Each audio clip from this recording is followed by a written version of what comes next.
All dear students and friend, आप सभी का स्वागत है इस ऑनलाइन प्लेटफॉर्म पर। आज का जो हमारा टॉपिक है, जैसा कि आप पीछे देख ही रहे होंगे, रेलवे हमने लिखा है।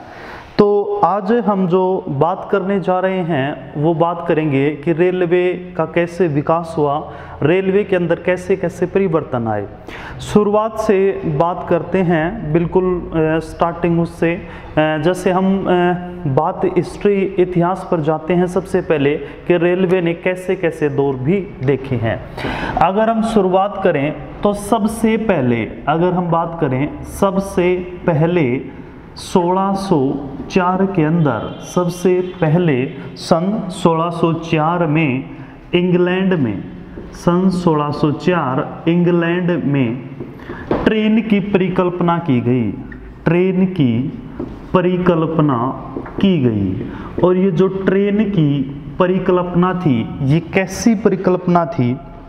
शुरुआत में जब क्या हुआ करता था, ट्रेन नुमा जो आज की हम पटरी देखते हैं उसी की शक्ल में लगभग तैयार की गई पटरियां बिछाई गई थी। और इन पटरियों पर जो ट्रेन की ही भांति थी, इन पर डिब्बों की रचना की गई जो आज के डिब्बों से लगभग मिलते जुलते ही डिब्बे थे। और इन डिब्बों को क्यों बनाया गया था? इन डिब्बों को इसलिए बनाया गया था ताकि कम से कम समय में ज़्यादा भार ये ढो सके, ज़्यादा भार का वहन कर सकें, एक स्थान से दूसरे स्थान तक भार को ज़्यादा इधर से उधर किया जा सके। इसी के उद्देश्य के साथ डिब्बों की शक्ल में तैयार इनको आज के जो हमें ट्रेन देखते हैं, और इनको जो खींचने का काम किया गया था वो पशु द्वारा खींचा गया था, किसी एनिमल द्वारा, घोड़े या बैल की मदद से, इसे घोड़े या बैल की मदद से इन ट्रेन नुमा डिब्बों को खींचा गया। तो हम सबसे पहले हमने जाना कि 1604 में इंग्लैंड के अंदर सबसे पहले ट्रेन की परिकल्पना की गई थी। इंग्लैंड का भी एक शहर था स्टॉकटन, जहां पर क्या हुआ करता था, खदानें थी, खदानों में काम करने वाले जो कर्मचारी थे वो ज़्यादा जो भार था एक स्थान से दूसरे स्थान तक ले जाने के लिए इस प्रकार से परिकल्पना की गई थी। इसके बाद रेलवे का जो विकास है वो कुछ समय के लिए रुक जाता है, लगभग 100 से 200 साल तक ऐसे ही रेलवे को गुजारने पड़ते हैं और रेलवे अपने विकास पर आगे बढ़ती है। और सन आता है 1814। इस 1814 के अंदर आपको पता होगा जॉर्ज स्टीफन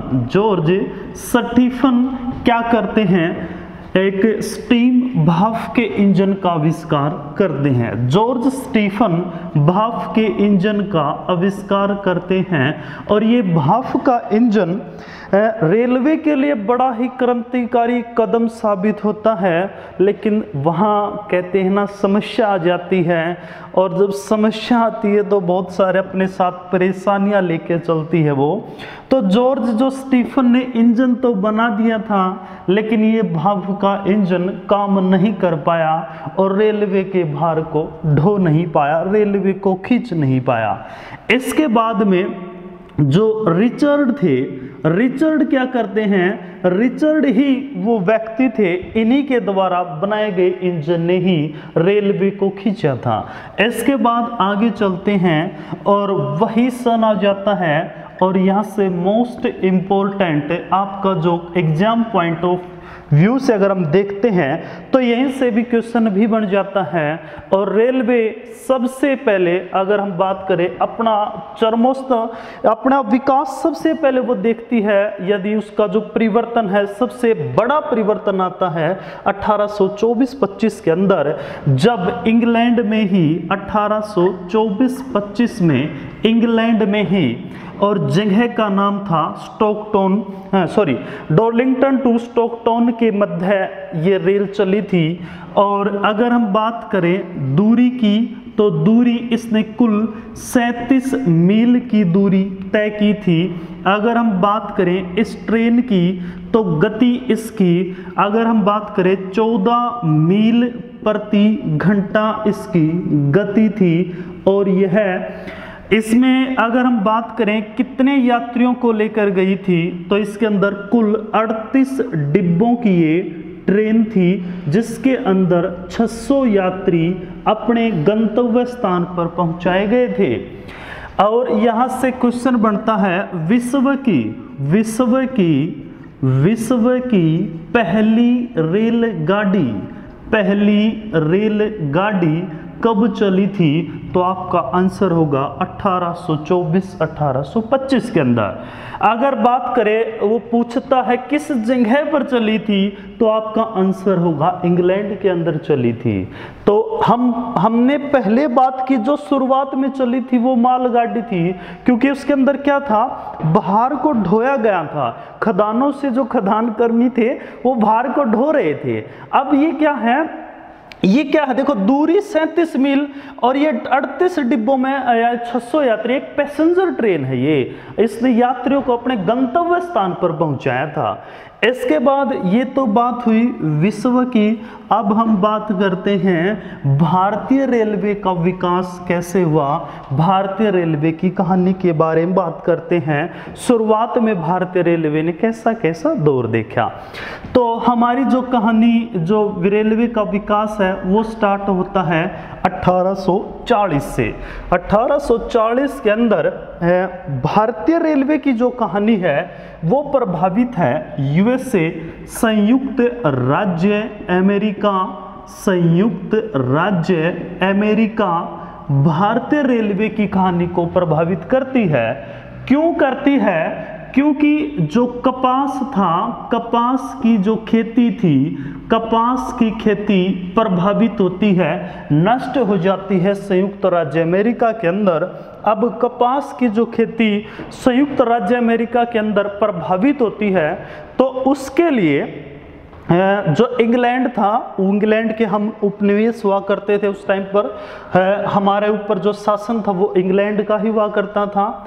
तो इंग्लैंड क्या करता है, इंग्लैंड ये देखता है अब हमने क्या करना है, अब हमने भारत के अंदर कनेक्टिविटी के लिए वहाँ से ज़्यादा अगर हम अनाज को एक स्थान से दूसरे स्थान तक पहुँचा सके, जितने भी कोयला है और भी जो भी मटेरियल है उसको एक स्थान से दूसरे स्थान तक पहुंचाने के लिए अब हमें क्या चाहिए है, अब हमें कि रेलवे का विकास भारत के अंदर करना होगा। और इसी के साथ पहली बार रेलवे के बारे में चर्चा 1840 के अंदर हुई थी। और अगर हम बात करें 1840 के अंदर भारत का गवर्नर जनरल कौन था? 1840 के अंदर भारत का जो गवर्नर जनरल था वो था लॉर्ड ऑकलैंड। ये भारत के गवर्नर जनरल हुआ करते थे, ये भारत के गवर्नर जनरल हुआ करते थे। अगर इनका एक बार पूछा गया था, लॉर्ड ऑकलैंड का जो टाइम पीरियड था वो टाइम पीरियड क्या था, तो लॉर्ड ऑकलैंड 1836 से 1842 तक इन्होंने भारत के ये गवर्नर जनरल रहे। इनके काल में, यहाँ से अगर हम एग्जाम पॉइंट ऑफ व्यू से अगर बात करते हैं तो क्वेश्चन आया था एक बार, यहाँ से क्वेश्चन आया था एक बार, पूछा गया था प्रथम अफगान युद्ध, पूछा गया था प्रथम अफगान युद्ध कब हुआ, युद्ध कब हुआ। एक तो पूछा गया था कब हुआ, एक पूछा गया था किसके काल में हुआ। क्वेश्चन दो हैं, प्रथम अफगान युद्ध कब हुआ, तो लॉर्ड, अगर पूछा जाए प्रथम अफगान युद्ध कब हुआ तो 1839 से 1842 के बीच में फर्स्ट अफगान वॉर हुआ था। अगर पूछा जाए किसके काल में हुआ तो आपका आंसर क्या होगा, लॉर्ड ऑकलैंड के काल में हुआ।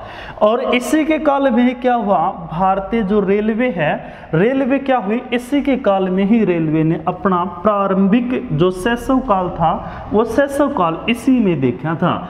इसके बाद हम नेक्स्ट आगे बढ़े, तो आगे बढ़ने के बाद हम देखते हैं इसी के बाद में 1842 के अंदर, 1842 में लॉर्ड डलहौजी, 1842 में लॉर्ड डलहौजी सर्वप्रथम विचार व्यक्त करते हैं कि भारत के अंदर क्या हो, भारत के अंदर रेलवे हो, रेलवे की कनेक्टिविटी हो। ध्यान दीजिएगा, लॉर्ड डलहौजी अब तक गवर्नर जनरल नहीं है। इसके बाद 1843 में रेलवे के लिए विभिन्न स्थानों से प्रस्ताव भेजे जाते हैं कि रेलवे भारत के अंदर होनी चाहिए। रेलवे के लिए अलग अलग उससे प्रस्ताव आते हैं। अगर पूछा जाए ये काल किसका चल रहा है जब लॉर्ड डलहौजी विचार व्यक्त करेंगे, तो ये जो भारत के अंदर जो अब काल चल रहा है ये लॉर्ड एल्निबरो हैं जो 1842 से 1844 तक थे। इसके ही टाइम पीरियड में सबसे प्रमुख घटना हुई थी 1843 के अंदर, जब हमने 1843 की जो प्रमुख घटना थी, इसी के ही काल में जो रविवार को जो अवकाश घोषित किया जाता है, अरे जो रविवार को छुट्टी होती है वो इसी ने ही की थी, लॉर्ड एल्निबरो ने। और कब हुई थी? पहली बार 1843 में। कहाँ? भारत की बात हो रही है यहाँ। इसके बाद हम आगे बढ़ते हैं और आगे हमारा जो रेलवे का विकास है, विकास पहुंच जाता है 1845 में। 1845 तो सन आता है, इसमें दो कंपनियां बनाई गई जिसका नाम था GIPR और EIR, great Indian peninsula railway. इसका पूरा नाम था ईस्ट इंडिया रेलवे। दो कंपनियां स्थापित की गई और इन कंपनियां जो स्थापित की गई, ये एक कंपनी को बनाया गया था कोलकाता के अंदर, जिसे आज हम कलकत्ता के नाम से जानते हैं। दूसरी जो कंपनी बनी थी वो बनी थी बम्बई के अंदर, जिसे आज हम मुंबई के नाम से जानते हैं। भी कंफ्यूज नहीं होना है आपने कि ये कोलकाता और कलकत्ता है क्या, ठीक है। इसके बाद में इसका नाम परिवर्तन हो गया था।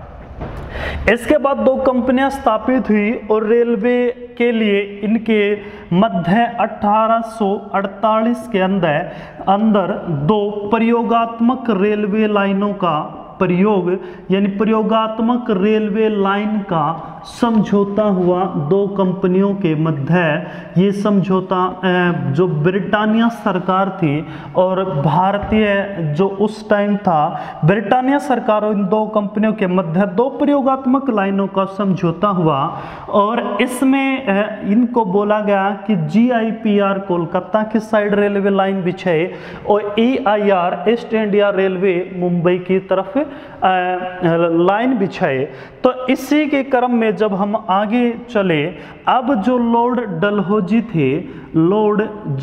डलहौजी थे जिसे हम प्रमुख स्थान देते हैं भारतीय रेलवे के अंदर, अब ये अपने सत्ता पक्ष पर आ चुके थे, यानी कि अब ये भारत के गवर्नर जनरल बन चुके थे।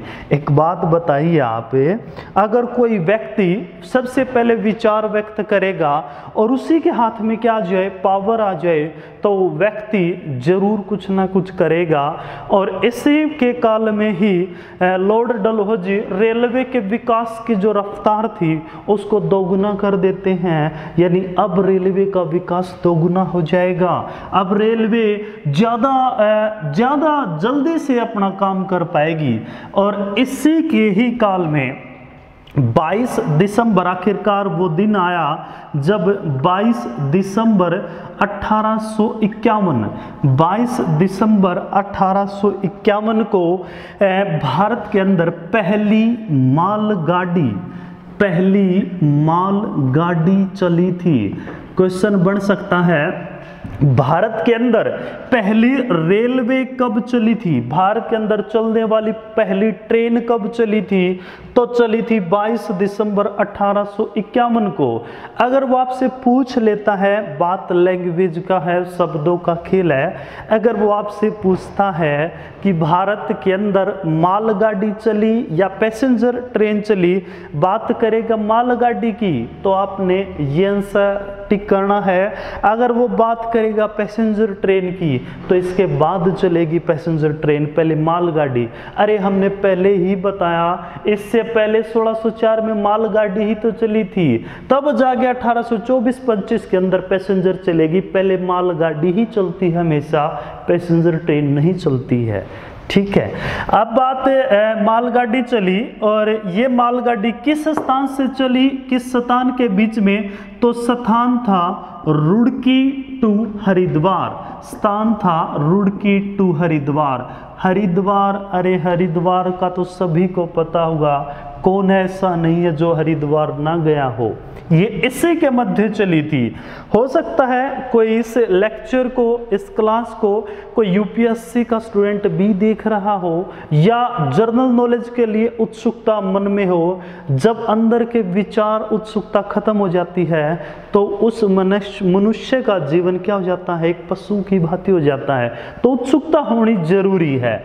तो इसके अगर हम बात करें रुड़की टू हरिद्वार, रुड़की टू हरिद्वार में अगर पूछा जाए तो एक गांव था पिरन कल्याण था, क्या आज भी है, पिरन कल्याण के मध्य ये रेल चली थी। अगर आपसे पूछा जाए अगर ये रेल तो चली, क्या जी ये खाली रेल चली थी, अरे ऐसा नहीं है, खाली रेल क्यों चलेगी।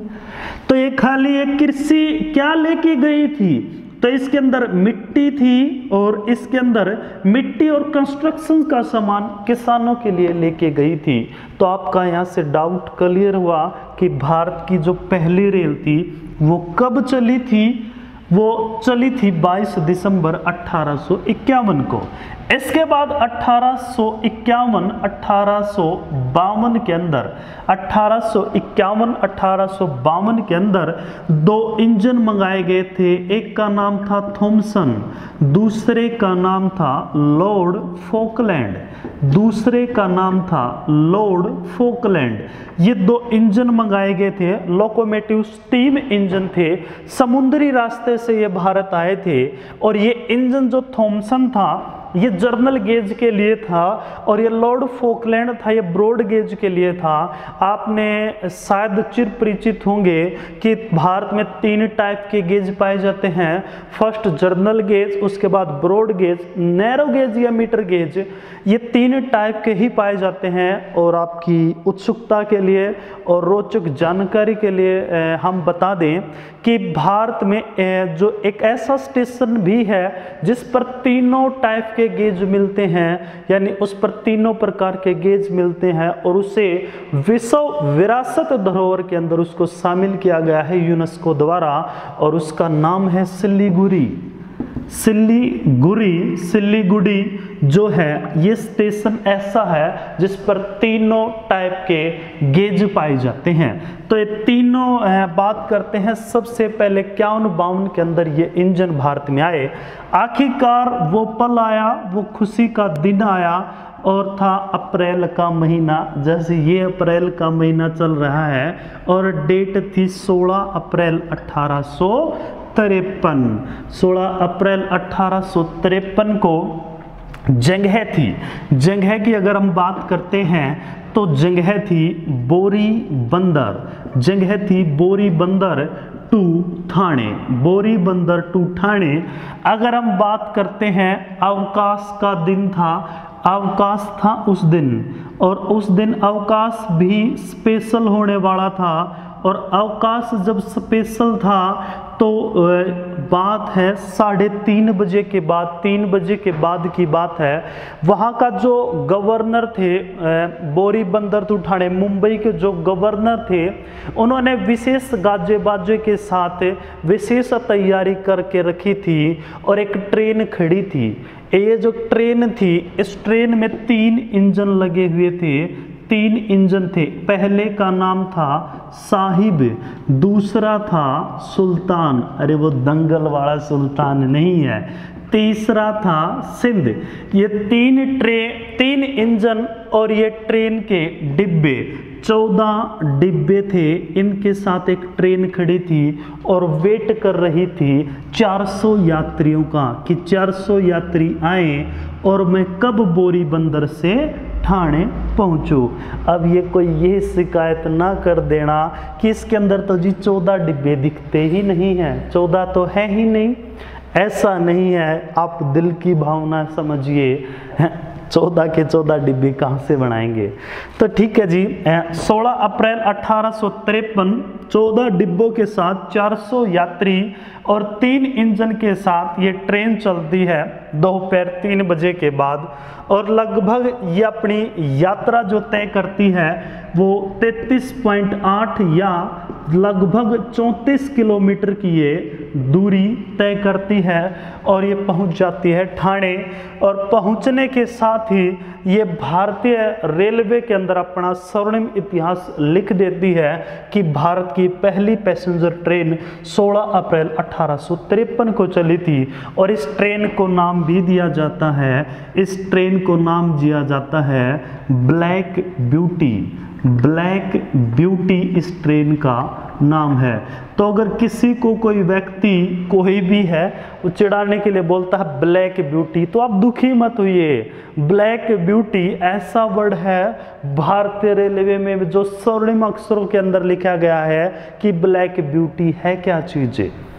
तो आज की हमारी जो क्लास है हम यही समाप्त करते हैं।